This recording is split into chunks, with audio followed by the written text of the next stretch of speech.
Every mistake I've ever made is because I went outside of myself to do something for somebody else that I should not have, to please them, just for the purpose of pleasing them. You are worthy to say no, that it's okay if you say no. It's okay if you say no and then people don't like you.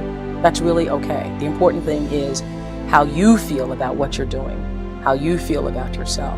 It's a long struggle though. And I'm just hoping that, in the work that I do on the show and the speaking that I do around the country, and that young people who are watching this can get the lesson sooner than I did.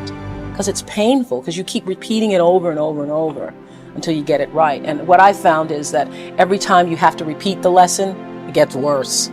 Because I call it God trying to get your attention, the universe trying to get your attention. So we didn't get your attention the first time, so we're going to have to hit you a little harder this time. So I'm still doing it. I'm still learning.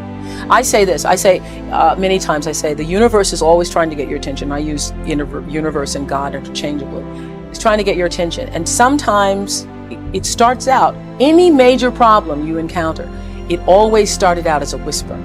By the time it gets to be a storm, you've had a pebble knock you upside the head, you've had a brick wall, you've had the house to fall down, and before you know it, you're in the eye of the storm. But long before you're in the eye of the storm, you've had many warnings, like little clues. So now my goal in life is to not to have to hit the eye of the storm, is to catch it in a whisper, to get it the first time. And getting it comes from understanding I think the one thing that has allowed me to certainly achieve both material success and spiritual success is the ability to listen to my instinct. I call it my inner voice.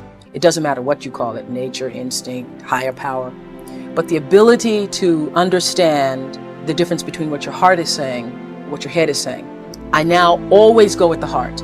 Even when my head is saying, oh, but this is the rational thing, this is really what you should do, I always go with that little feeling, the feeling.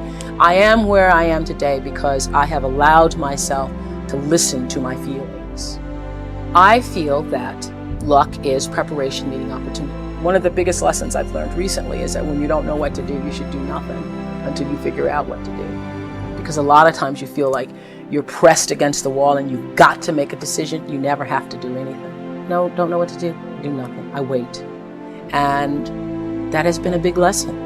To be willing to be still with myself and trust myself and my higher power to help me make the right decision and to not feel pressured